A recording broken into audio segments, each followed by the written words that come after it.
We move to chapter 5 and try to explain more explicitly which are the linkages between strategy and organization.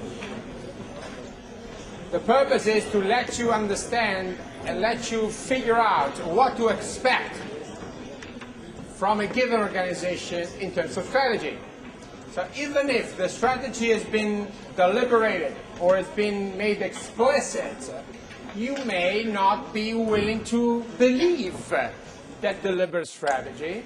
You may be willing to read in between the lines and see what is the organizational culture behind the strategy. Your job is not to take for granted and as true everything the company tells you officially in terms of, again, deliberate strategy. Your job is to go behind that and read through the organizational traits of the corporation, which are the likely strategic outcomes, not the one that they tell you. Okay? In order to do this, we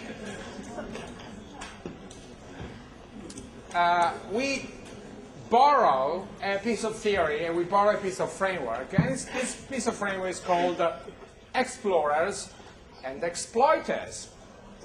It's going to be brief because I don't want to spend too much time about that. We'll come back to the profile of explorers and exploiters later on during the course. But for the time being, we conclude our discussion about the internal context explaining performance through completing the profile of explorers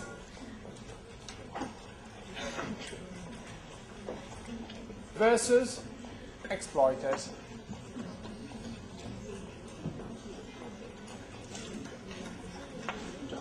And again here the purpose is to challenge you a little bit about some common understanding, some I would say some fundamental belief in your previous education about strategy. For instance, if I ask you, what do you think about efficiency? Well, if you remember the first time we spoke about goals of corporation, you said efficiency is a goal. Well, explorers will tell you that inefficiency is actually a goal. Because if the company is too efficient, there is just no room left, no energy available. What we call no slack resources in economic speak to invent anything. If you are doing exactly and only the job you've been asked to, if you are saturating 100% of your resources, is there any room for innovation? You see that efficiency that seems evidently a positive trait of organization might become a negative trait if included in a certain set of elements. Of course, we have to understand which sets, and which we have to understand what are the linkages between, again, strategy and organization, and see whether or not explorers or the behavior of explorers can accept a level of inefficiency, a level of disorder, a level of disorganization that is functional to a goal that might be innovation or first mover advantage. See the point? Companies that are too efficient will never be able to be innovative. That's the trade-off. That's why we want to challenge some fundamental element. Vice versa, exploiters will focus on doing a different job. Maybe unglamorous, maybe less exciting, but it's a very fundamental job. The typical exploiter in the field of computer and accessories, you remember the name of the company? The perfect exploiter. computer, not software, yes. Dell. Okay. Dell is the perfect exploiter. Expenses for research and development at Dell Corporation are 0. No, it's not 0 because they invest a lot in process research. But with respect to HP, Hewlett-Packard, or IBM, there is no comparison. They are typically exploiters. They do the unglamorous work of, quote-unquote, copying someone else's job and doing it better, more efficient. They are the Chinese, if you allow this, of the computer industry. Okay, not in the sense that the Chinese are doing a bad job, just the contrary. Okay, they are just following the explorers of this world and studying them, doing reverse engineering and exploiting their current advantage to copy, maybe. That's one kind of exploiters. So, for instance, copying or imitation that might be understood as a negative attitude or a negative goal are, on the contrary, a very legitimate strategic goal, provided that they belong to a philosophy of exploitation. So, at the end of the day, we need to understand how and why there are logic behaviors, say, consistent philosophies behind the two opposite traits of organization. And again, we'll be reading that through the ARC, A-R-C. Okay? For each of the two perspectives, you have a specific architecture. You may expect to find... No, come on. Maledetto. It happens. You might expect to have a specific architecture, a specific set of routines, and a certain kind of culture. Like the ARC follows the principle of addressing the incentive and the coordination problem, the explorer and exploiter philosophy addresses two other important elements that are written in the chapter 5 and must be understood clearly. There are two typical economic concepts. Okay? The first is interdependence.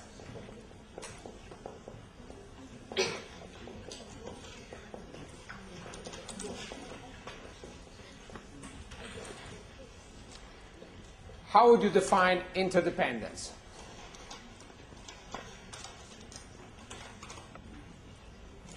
Interdependence of organization, of part of the organization. It means, well, it is very much linked to the coordination problem. It is the level of dependency, the level of linkages, the level of, connections between all the parts or diverse parts of the organization. The more they depend from each other, the higher the level of interdependence. The less they depend from each other, the more they are autonomous. Okay? The more they can be run independently, the less interdependence. And the level of interdependence depends on how a company is organized. If a company is vertically integrated, the interdependence is typically very high. If a company is not integrated, is based on a principle of trading or outsourcing or flexibility, there is lower degree of interdependence. The second concept is a bit more complex. It's called tight coupling.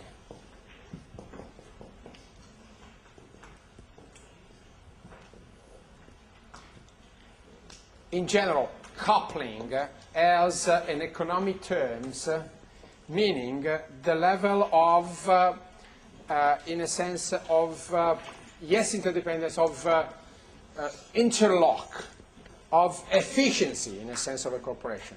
When a corporation is very efficient, it is typically also tight coupled. Okay? The coupling, the assembly of all the organizational parts is very tight. There is no room left, okay? All the spaces has been fitted and filled. There is no fat left on top of muscles and bones. All the pieces of the jigsaw perfectly fit one each other. They are tightly coupled.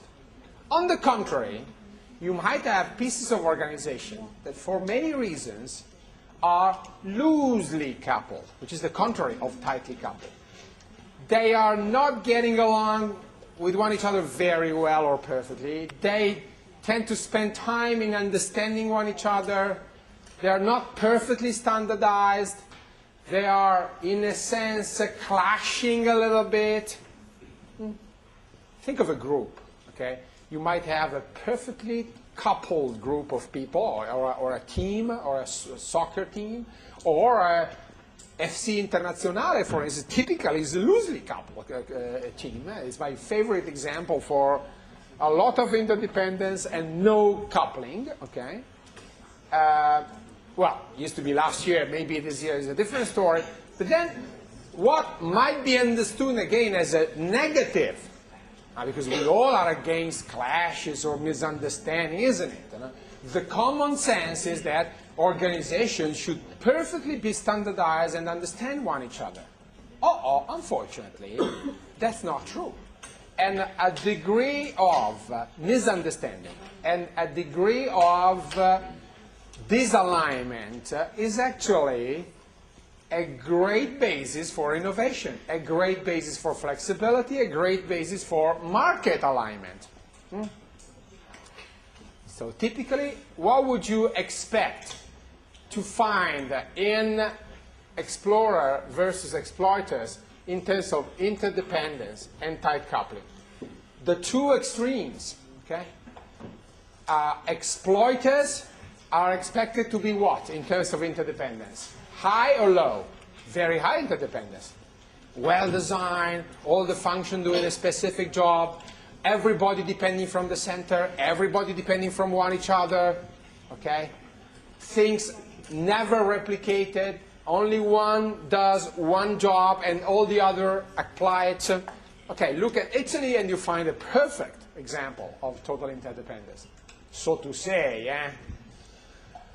What about tight coupling or loose coupling? Exploiters are typically tight coupled because they seek efficiency as a goal and therefore they reduce all the slacks. It's called organizational slacks. The unfilled room in between the pieces of organization. The room between the bones. Typically they are tight coupled. Therefore, they don't allow for freedom, for autonomous movement, because they have to pursue, for instance, cost efficiency.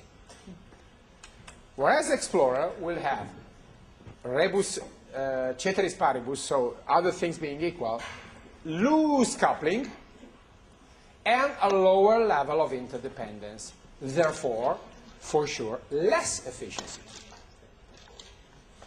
Is it better to be an explorer or an exploiter? Well, it depends. And you'll be telling me, it depends from what? It depends from which condition, whether internal or external, okay? We'll soon discover that it's not the point of being a perfect explorer or a perfect exploiter. It's typically a balance between the two attitudes. But that's the point. Efficiency or innovation are not pure goals. They are typically a trade-off. Okay? And you have to figure out your own way on how to compromise between perfect efficiency and perfect innovation. So please abandon the idea that strategy is just about being perfect in every aspect. No, just the contrary. Strategy is about making choices and handling trade-offs and going against common wisdom. And we need to be able to explain why people are successful just because they go against common wisdom. And they go exploiters when everybody else is going explorers, and vice versa. Huh? When everybody is saying, well, the PC business is a matter of R&D, we need to be innovative, Dell goes exploitation and makes a huge market share and a huge profit. All of a sudden, we discover that PC business is not at all an innovative, research-based business. It might well be an efficiency, process-oriented business because of Michael Dell teaching us, all of us, that strategy is not to be taken for granted, just reading the newspaper or listening to consultants or to merchant banks. Okay?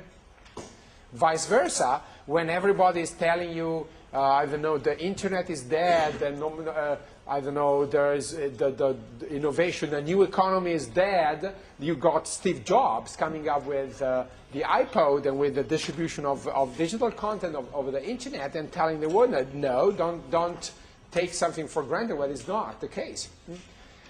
Apple is a typical company that perfectly falls in which profile? Explorer. Because of Steve Jobs, because of the culture of the people, and they've been explorers even when it was a big mistake, okay?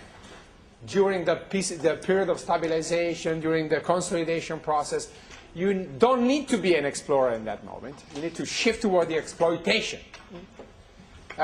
We mentioned already Dell. We mentioned Microsoft being an exploiter in spite of its reputation of being, I don't know, an innovative company. Actually, they are the perfect exploiter in the software business.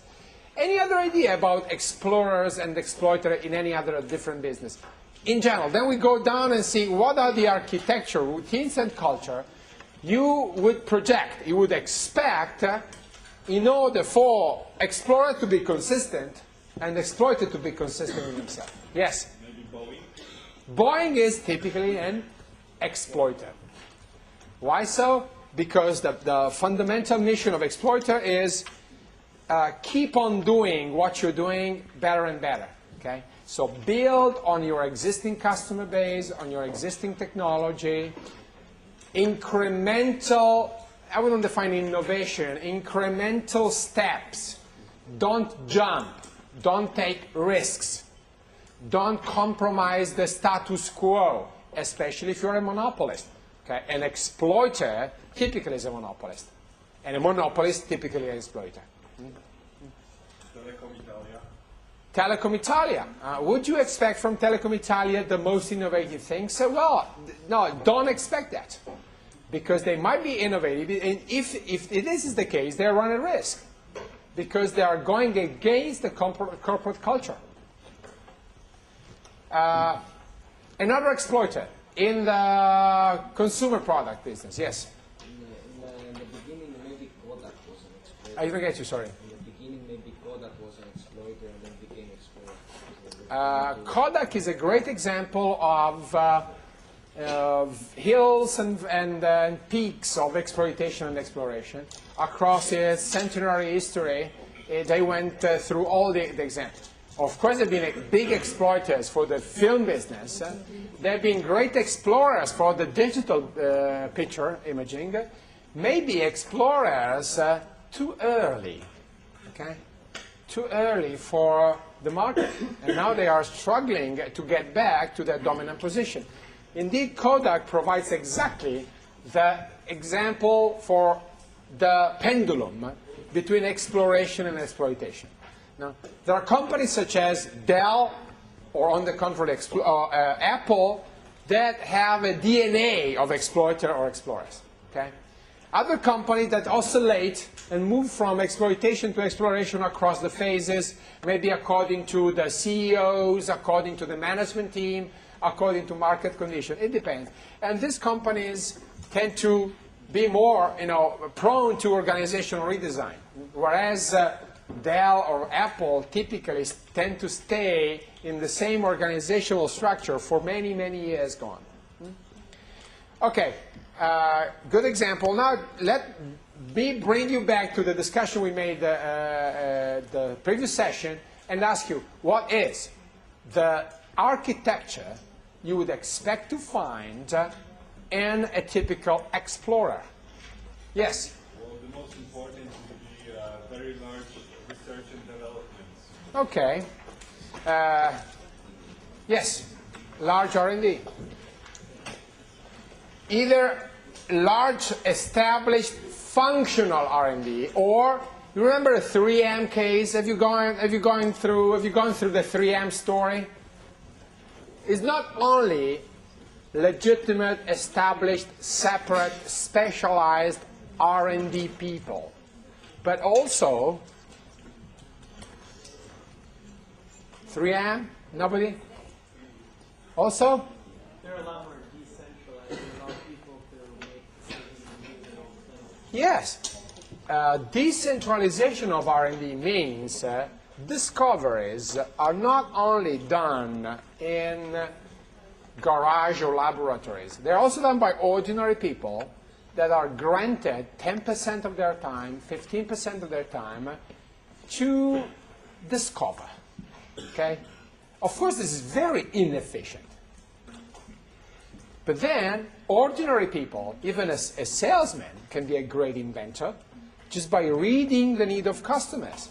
Okay?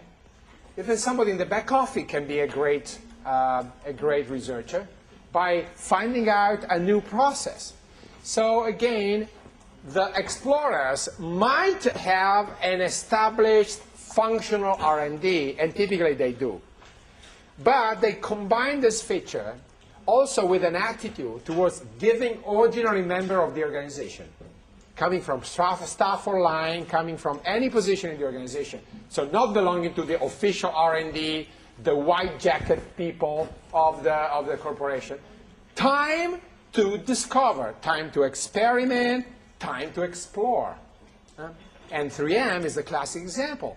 Everybody's granted with a sabbatical of, I don't know, 1 day in a month or 2 days in a month to devote their time to their own ideas. And this goes back to another element, that is incentive. If you discover the Post-it, you will be appointed product manager or business development or your own idea, and you will receive a clear share incentive or bonus if that particular idea has success. So it's not only time, but also incentive for exploration. So the architecture of Explorer is, yes, formalized R&D, but also slack resources, free time, undefined goals and assignment, an area of, and coordinated incentive to that. This is what you will find in Explorers.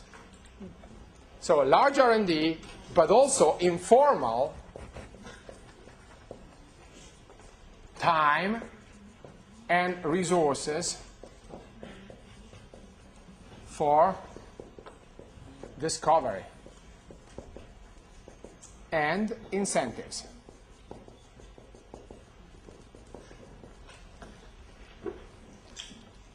So you find an organization that is based on a limited freedom to some members, maybe theoretically all of them, willing to accept a certain degree of inefficiency in exchange for a higher degree of potential innovation. Are those people returning us with returning our investment in terms of patents, trademarks, intellectual property? Not necessarily. Maybe with just good idea, common sense, and a better reading of the market dynamics. But if we employ them only in the job that has been designed, they will have no time, no energy, and what's more, no incentive to tell the organization, I have an idea. So routines for explorers. What are possible routines for explorers in that sense? Do you expect them to have very standardized routines? No, more flexible, like just a basic understanding, maybe sharing common goals and common values, but then not standardizing everything. Instead of using SAP, they would be using emails to communicate. Instead of using forms to be filled, or procedure to be respected. They have just general agreements about what to do, and then a lot of autonomy. So less formalized procedures.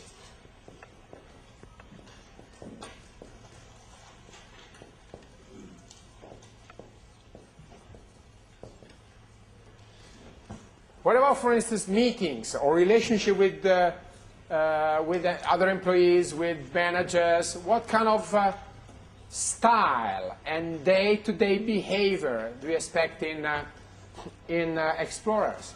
What kind of philosophy? Very formal. Okay, this is in between routines and culture, but it's there. Okay, informal. What kind of, here for instance, what kind of routines, for instance, for hiring people? How do you hire people? And how do you fire people in Explorers? You hire which kind of people? Creative. Well, not necessarily, but you hire different people, okay? You go for diversity in a sense, instead of going for standardization.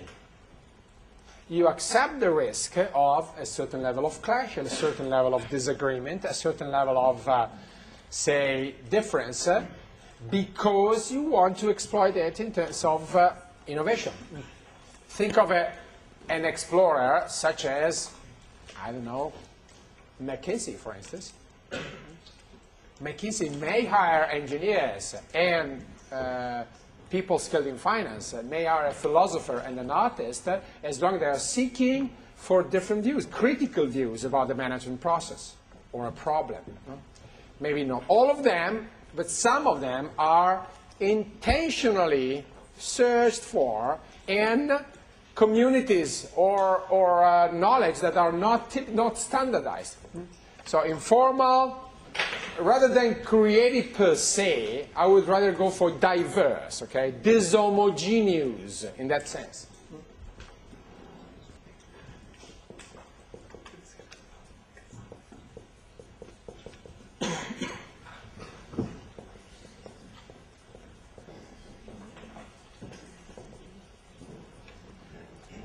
Okay, let's move down to culture then. What kind of cultural traits would you expect in explorers?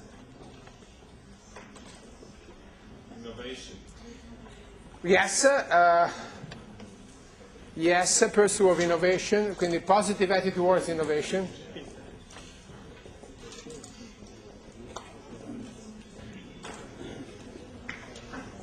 What else?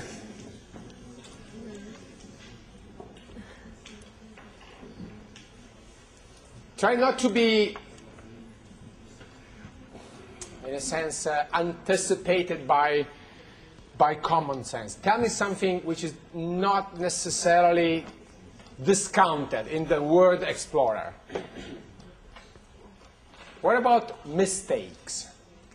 They allow mistakes. Yes, mistakes are allowed. So you have to tell me something which goes against common sense. Not necessarily against it, within the sense it's the contrary. But the picture is, yes, we tell our people mistakes are welcome as long as they produce what? Learning. Making no mistakes is no point if we don't learn. So, acceptance of mistakes.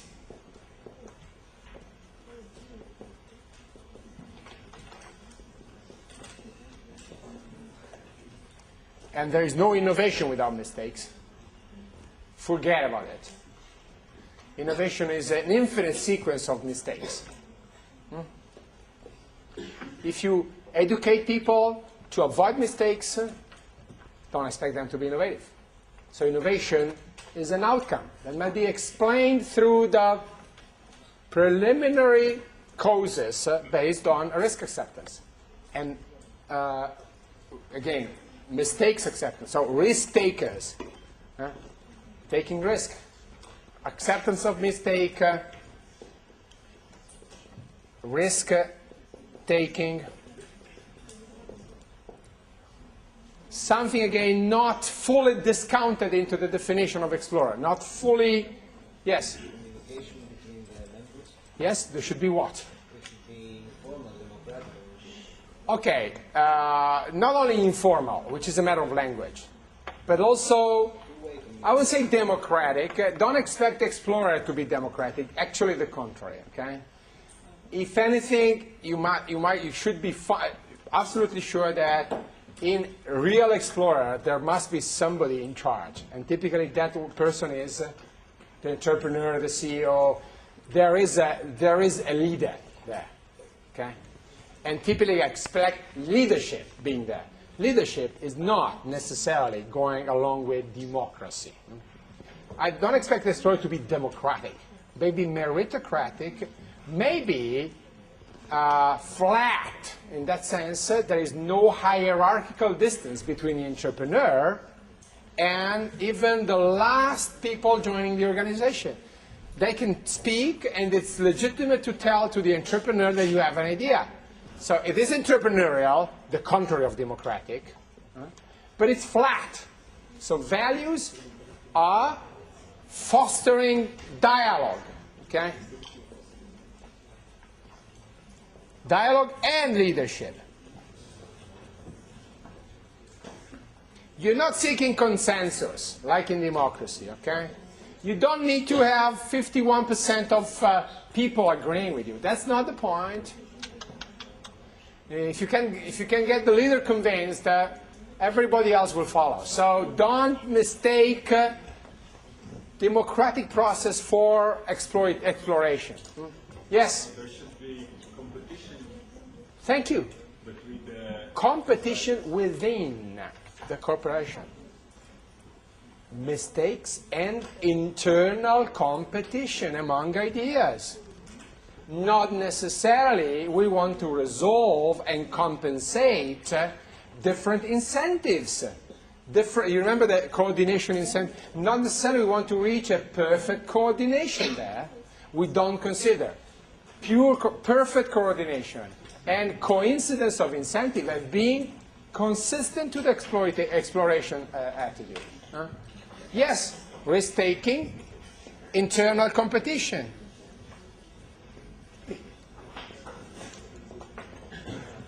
For instance, a company I'm sitting in a board of director, we do system integration, software development in the technology, media, and telecommunication sector.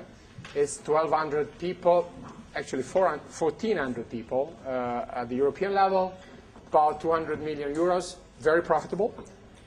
It's called a network organization. By the way, that particular company is part of the list of companies that I recommend you to choose as the case for your group assignment.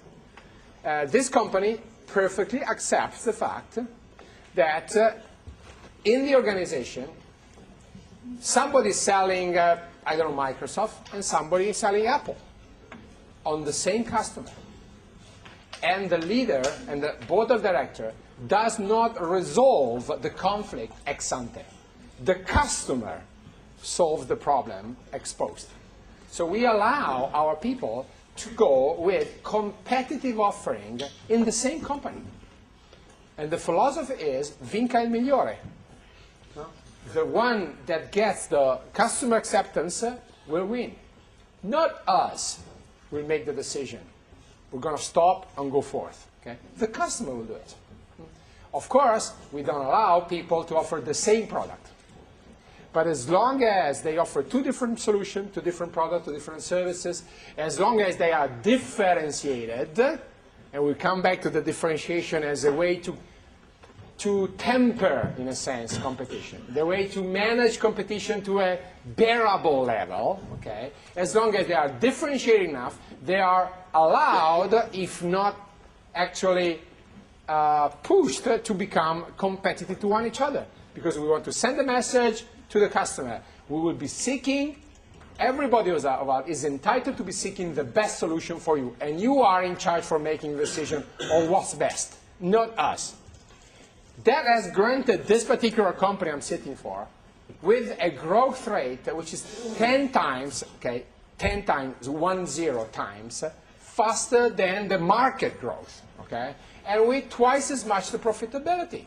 Not only this, but definitely is one of the reasons, okay, allowing internal competition. So to say, exploration is not just a theoretical element, it's something that if you have an entrepreneur and you have the right culture, you can actually apply this as a source for advantage. Whether it's a competitive advantage or a collaboration advantage, we will see, but definitely a source of advantage. Okay? Shall we move? Yes? Network organization meaning network marketing business model? Network marketing what? Business model? I feel I'm ignorant about network marketing business model. Honestly, anything that contains the word marketing, to me, is somewhat like fuzzy, smoky, or... But anyway, I'll come back to the point, yeah. A network organization is very simple. The headquarters is 12 people, okay? All the organization is in the nodes of the network. Every piece of the organization is entrepreneurial, okay?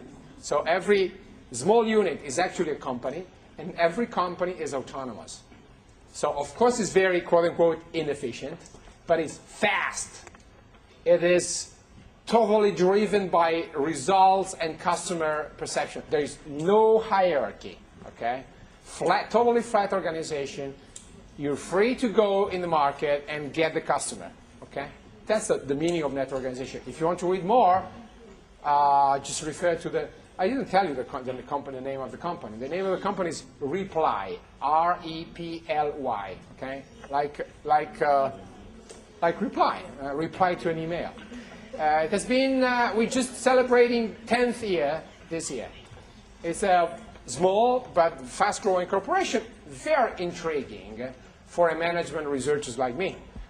It is what you call it's an exception, because in a business where everybody else is stagnant, they've been growing 10 times faster, roughly 30% a year on a constant basis for 10 years in a row, okay? So this must be explained. This is a P. It's a performance that must be explained. Okay. Myself, as a member of the board of directors, I must have a logic in mind. Otherwise, shall I approve or reject a specific decision? Shall I vote for or against this? If I don't have this theory, I won't be able to serve in a board. So what I'm telling you today is part of my personal day-to-day life. And that's why I insist you have to really learn this and be able to apply, because people are using this concept to be successful or not using this concept. Okay, let's move on to exploiters. You may expect to find the opposite. Well, not exactly the opposite, not in the sense that here this is positive and that it's negative, okay? It's just different. Exploitation is a beautiful business model, beautiful, but you need to have consistency. So let's start from architecture and think about exploitation. What kind of exploitation? Exploiters, what kind of architecture would they have? For instance, functional or divisional? Typically. Functional. Whereas explorers typically would have a divisional architecture. Because division are like small entities with an autonomous mission, of course inefficient because of duplication of resources, but very effective in terms of ability to make the business successful. So here you will say typically divisional, entrepreneurial, okay? Here we typically speak about functional. Maybe also in terms of centralization, decentralization, you may find it very centralized, okay? Why centralization? Because centralization is limiting, is typically higher interdependence and higher coupling. We all depend from a center. There is one manager for finance, one manager for IT. They are not replicated and duplicated. Of course, they might be slower. They might be less responsive to the market. But that's the price of being efficient. Responsiveness, speed. Other traits of exploiters, then, in terms of architecture. Most probably hierarchical in the philosophy. So, and probably somewhat like more bureaucratic. Maybe, okay, not necessary. Maybe, but definitely hierarchical. Because it makes sense, if you have in mind efficiency, to respect your boss and to have respect from your reports. What else? Again, get out of the box, please. Try to read the traits of an organization from a different perspective. What? Yes? I didn't get you, sorry. Very close control. Did I get you? Close control of risks. Yeah. But the attitude towards risk is probably here, okay? So risk averse. But I would like you to tell me, for instance, what kind of information system, financial management philosophy would you find there? What kind of marketing? Now, you need to develop an ability to immediately recognize the traits of an exploiter when you see one. And if you find a company that has conflicting elements, start asking questions. Start asking about, are they consistent? Okay. If you find a company that claims to be at the same time efficient and effective, start questioning that statement. Start asking yourself, is it true or is it just a claim? My recommendation in general, never trust a word of what companies tell you. At least not at the beginning, okay? Always be animated by the investigation attitude. Okay. For sure. Okay. Typically, economies of scale. So you typically would like to have exploiters like being either bigger company in proportion to explorers, or anyway seeking for size as a legitimate way of exploitation of economies. Well, economies of scale, but also economies of scope. Okay. Also, diversification might well be a business of exploiters. Over there. A very strong sense of marketing. Yes, good point.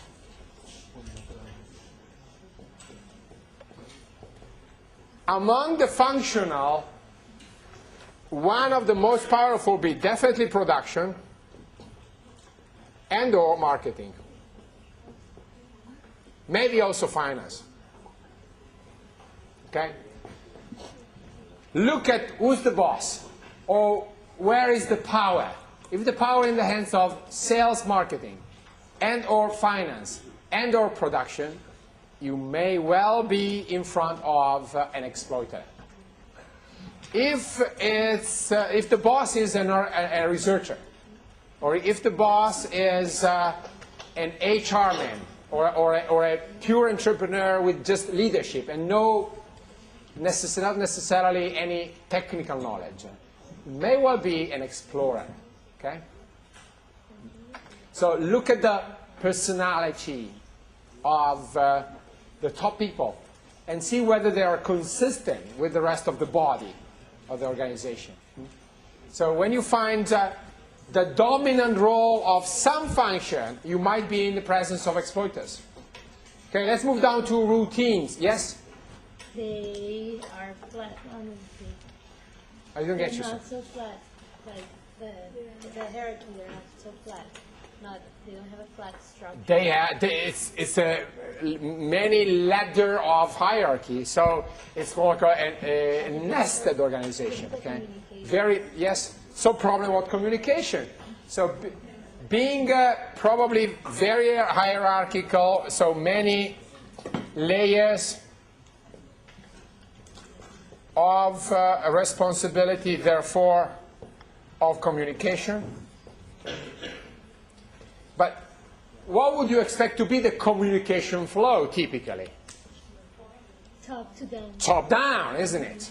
Because the center is expected to have all the knowledge, and the periphery just to apply that knowledge, standardized, formalized, and efficient. Whereas in the Explorer, you need to be able to find a bottom-up or a side-to-center, if you like, instead of vertical. Typically, Explorer are not vertical organization. Okay? Explorer are horizontal organization. And you see the wisdom coming from the borders to the center, rather than from the bottom to the top. It's not bottom to top. Okay? Is the center of Explorer is on the borders, where research or the customer or the partners are. Okay? At the center of Explorer, there is nobody, because it's the place which is farthest from any action. Okay? Nobody wants to stay in headquarters of Explorer organization. Again, if you come to the headquarters of the company I mentioned before, Reply, there are a few secretaries, the CFO, and nobody else. And ask to the thousands of people working, will you be willing to go and work for that? Where you say, no, per carità. That means, no, I never think of doing that. It's, no, away from me, because there, nothing happens. Okay? It's just the putting together the numbers and delivering the figures to the consul and to the stock exchange authority, that's it. Okay? The actions happen at the borders. So even the incentive there is to stay at the border, instead of aiming at becoming a boss at the central headquarters, which on the contrary is the typical, say, desire of a young rookie member of any regular exploiter organization. I'll do my career by going at the center, isn't it? No. In Explorer, your career is going in the border, as close as possible to the frontier. That's an element of culture. Here, the center, the top and the center matter. Top, center. Here we're talking about side borders. Here you want to be put in an R&D, in a task force. Here you want to be the discovery border, instead of being entitled with power and control. Huh? Can you read the difference now? Can you see the philosophy behind that? Some more about routines. Yes, over there and then you.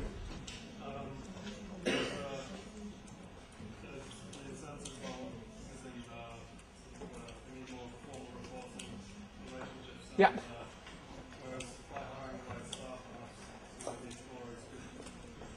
Yeah. Think of reporting, okay? Of language. It's not only formalized. It's even, even the way reports are done. Instead of formal meeting with PowerPoint, everybody under a certain framework, in Explorer you may find different languages, like the coffee corner meetings, okay, being the real focus of exchange of views, okay? Informal meeting. Good point. Over there and then you. Speak louder, please, because I can't hear you. Well, thank you. Okay, let's bring the customer in the picture a little bit, okay? Where are the customers? As stakeholders, where are the customers for explorers, and where are the customers for exploiters? And let me bring in another stakeholder, competitors. Where would you put competitor and customers in the two profiles? You got a point before? Customers and competitors. What is a competitor? What is a customer here? Yes? We want to get feedback from customer in order to learn after and competitors. Okay, say customer is a source for learning, okay? If anything, it's learning and listening. In the exploiter, customer is a source of cash. Cash, market share, power, and it's a source of power, not of learning, okay? Here you go to the customer to take risks. There you go to customer to establish power or lock in, okay? You don't want to run the risk of missing customer there. You are willing to miss customer here as long as they are not the kind of customer that are needed to support your exploration. Okay. Customer are functional to your exploration. You don't necessarily want to have more customer. You might want to have less customer, more suited for the goals of exploring and maybe giving you more profits. Yes? Yeah, probably what you said, you were exploring and trying to find customers which aren't your regular customers. Yeah. Now, whereas regularity of customer base is typically part of a culture and also part of routines here, so they become a stable stakeholders.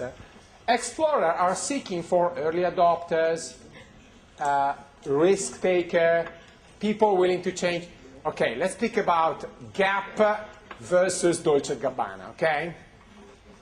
Typically, Gap or Benetton, the old Benetton, they're seeking a stable, recurring, and relatively, traditional customer base.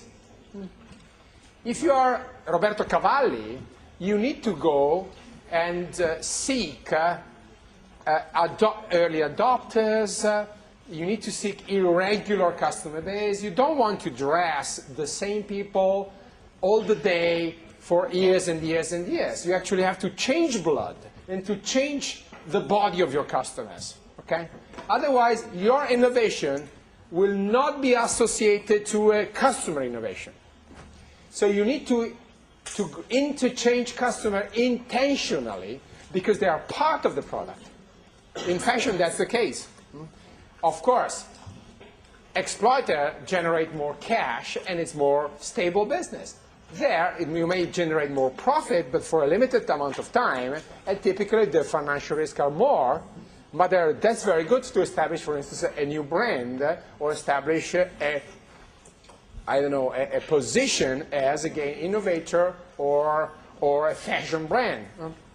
So customers definitely are part of the, here, customer have to return loyalty,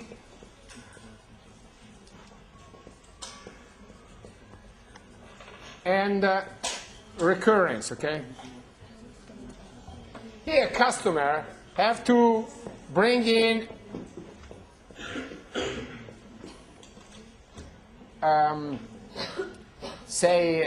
willingness to try, okay? Willingness to rotate, in a sense, what we call the prophet syndrome, okay? The early adopter of the explorer will be the prophet for other customers. You actually hire the customer as your channel, okay? You tell the customer, you are my own distributor.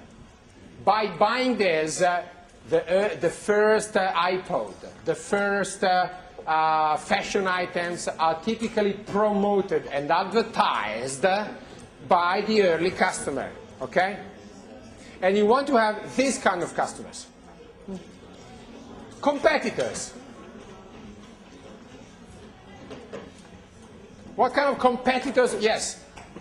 The explorer wants the competitors. Yes. To bring incentive to people. Well, yes, but also what? Explorers are typically in which phase of a market maturity? At the early stage, isn't it? There, we will be talking, and next session we'll be discussing about that. We move into the external context. There, we are talking about value creation, not value capturing. There, we are talking about getting a bigger pie of the market, as opposed to sharing or splitting the pie into shares, into parts, okay? Here, the customer, the value of competitors, the culture of competitor is a zero-sum game, okay?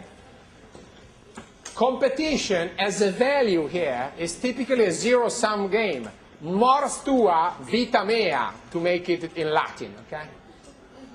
One market share point more on my side is one less in your side. And typically exploiters are seen as zero-sum player. So they see competitor as antagonist. Whereas explorer, on top of needing competitor for stimulus and for challenge, think that competitors are actually helping them in building the market. Okay? In building new market, in educating customer, in investing money in advertising. So you need to have competitor in order to build an economic stable demand. So the attitude towards competition is different. You may have merger and acquisition as a routine in a very different way here and there. Here, what kind of M&A activity would you expect in terms of routines at the exploiter level? M&A intended for, is right there, seeking market share or economies of scale. Okay? You're buying typically horizontal players in order to get higher market share, to get more efficiency, and to avoid, I don't know, price competition. What kind of M&A would you expect in explorers? Not market share, but rather what? Yes. Well, I mean, you don't actually buy growth. So you may buy a growth driver. For instance, what? A complementer. Okay. I am a software company. I buy a hardware company. Technically speaking, it's not my competitor. It's my complementer. But I need that because I need to. I am Apple. I buy content. What's the purpose for a software company to buy music? Well, I need to buy music or to sign an agreement because that's a complementer for my iPod idea. Okay? Explorer typically work aside of the value chain. They work towards building a value creation process as opposed to a value capturing process, which is the core of exploiters. Okay? So, I invite you to read the cases, or all the cases, okay? Expect me to ask you to apply each and every model to each and every case. Even if in class we choose, I don't know, Southwest Airlines or Ryanair to illustrate the arc, it may well be that I'm going to ask you the arc for Boeing, okay, in the final exam.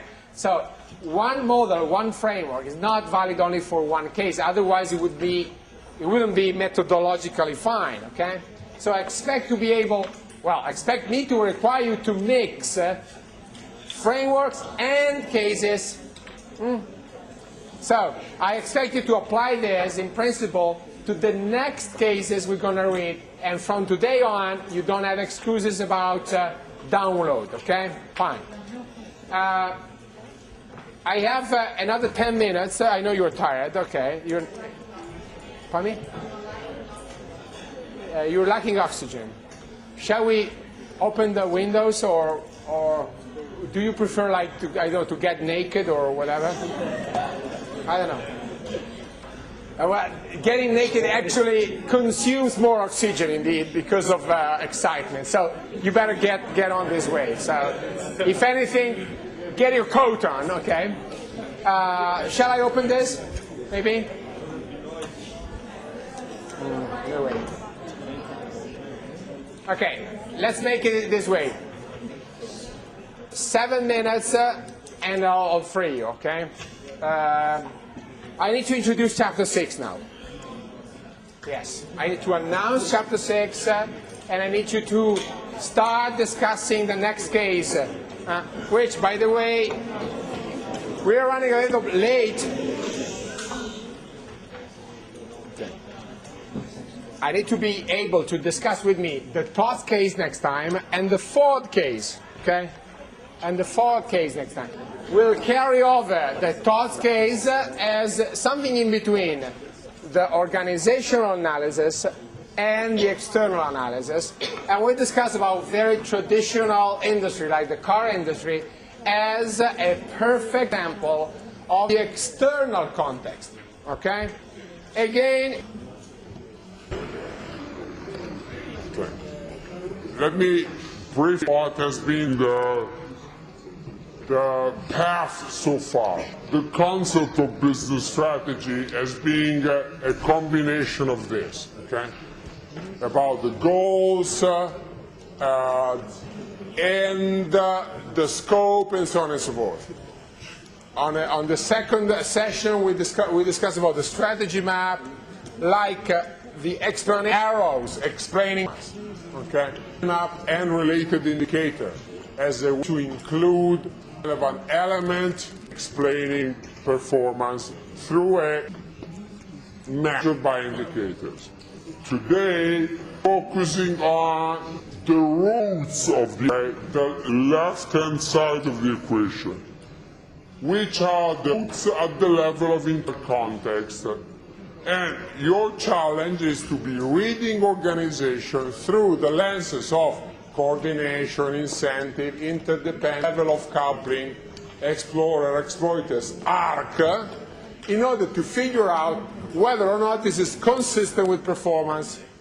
But unfortunately, internal context, it's not enough. We need to combine it with external context. External context means everything that is external. Okay, just a brief introduction, a brief launch, and then I expect you to be reading chapter 6 and reading the cases next time. What would find as a source of explanation, so as a set of causes in the external text. Okay, detach yourself from the Portirian education you received a little bit, okay? What is out there in the external context? Competition. Suppliers. For sure, typically. Okay, let's move down to external context, okay? Suppliers and buyers. Okay, ask you please. Fly away from Michael E. Porter, and what you tell me, yes, you have buyers, suppliers, competitors, and maybe new entrants, and substitutes. Wow, good job. Indeed, you have all these people. Is that the external context? Are buyer, strictly speaking, external? We've just seen in the low-fare airlines in Southwest and Ryanair that the most efficient corporation, and IKEA is one of them, okay, but not only that, are actually taking customer inside processes. They're including them into the routines of corporation. They're part of the architecture. So it's kind of strange. They're both outside and inside. Okay, that's true for customer. What about quote-unquote suppliers? Is an airport a supplier for Ryanair? In a sense, yes. In another sense, no, it is, again, a complementer. It is part of the offering. It actually is sharing cost and revenues in order to make a bundle. So is that a supplier where I have to apply my bargaining power? You remember the issue of, the power, the clash? Or there is something different there? So I'm asking you, start asking yourself, what are the elements of external context? And there is no clear border, no clear signs, whether inside or outside, at least as far as customers are concerned, maybe partners and suppliers are concerned, Then let's talk about competitors, okay? Let's talk about competitors. Are they external? For sure they are. But, remember Airbus and Boeing? Cooperation, standardization, collusion, sharing of resources. We see external partner belonging to our organizational, not maybe belonging, but being part or overlapping with our organizational perimeter.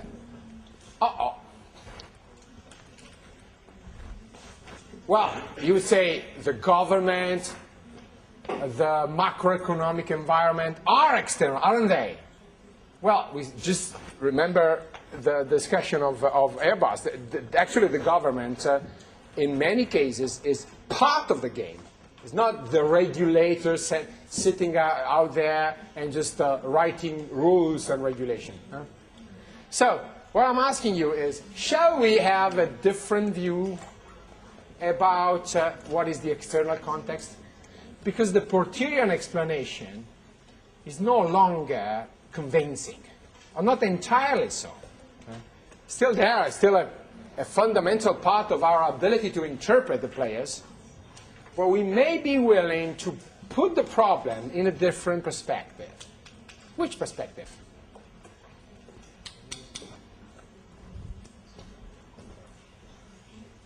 Which perspective, guys?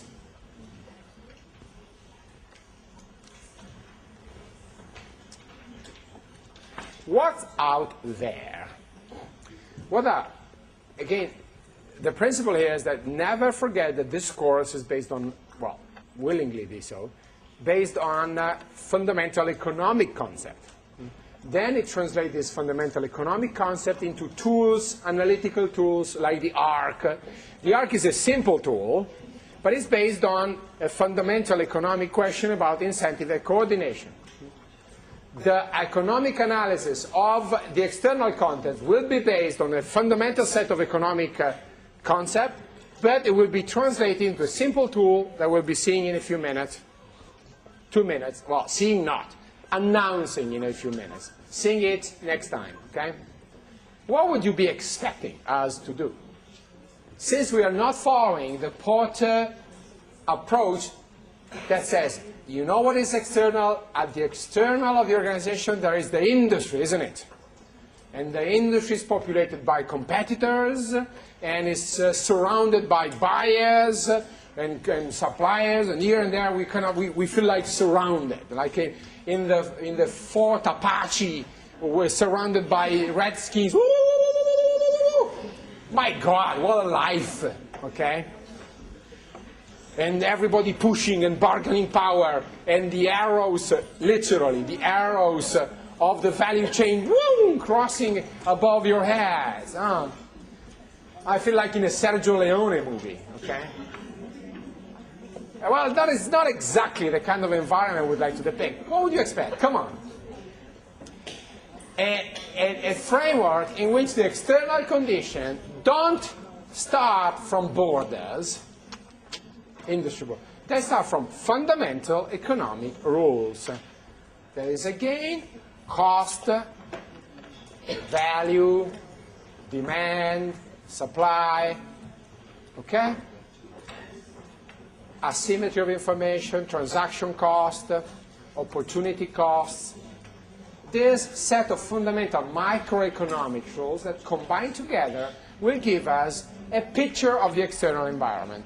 This picture will be called, and it's called value-based approach to internal environment, okay? We call the game of, at the external level, there will be the game of value creation and value capturing. So, the name of the game is value. The activities will be a balance between creation and capturing. By creation, it means the total amount of value is increasing. By capturing, we mean keeping the amount of value constant, we put in our pocket a larger share of it. That's capturing, okay?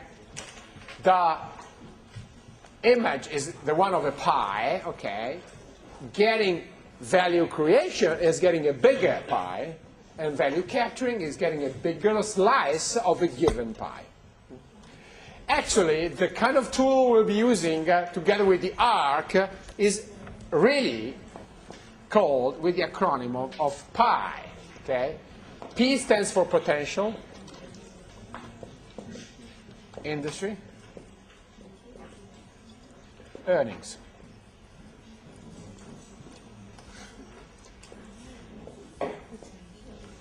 This is the concept. And in a simple graph,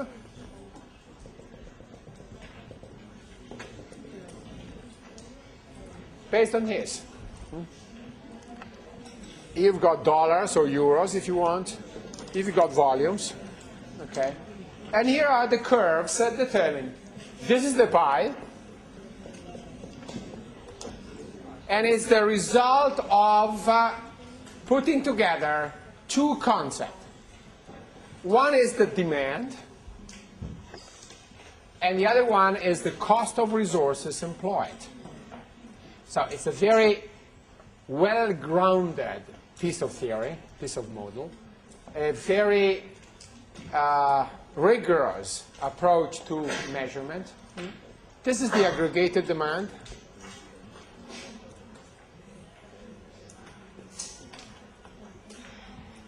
And this is the opportunity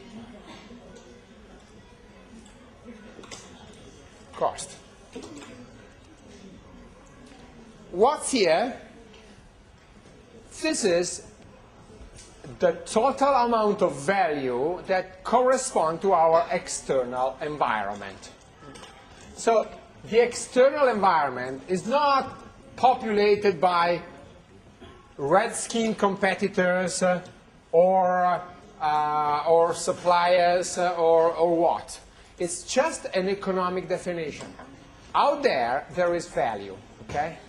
It's our task either to create or to capture, but both, that value. So it would be a value-oriented analysis where players can contribute both to creation and both to capturing, okay? Competitors sometimes are our counterpart in capturing, sometimes our companion and partner in value creation. Suppliers, same story. Customers, same story. So a customer is not just a customer, a customer, a customer. A customer plays different roles, and the same does a competitor. We have to understand exactly what are the drivers of aggregated demand, what are the drivers of opportunity cost, and see what's left here. This is our environment. In there, we will be playing our strategy, okay? And our strategy will be to maximize the combined effect of value creation and value capturing. If you create a lot of value and you don't capture anything, too bad. You may be remembered as a great inventor, a great contributor to mankind, but will die in poverty, okay? If you only think of capturing value and you forgot to keep on creating it, you may end up having 100% market share of nothing, okay?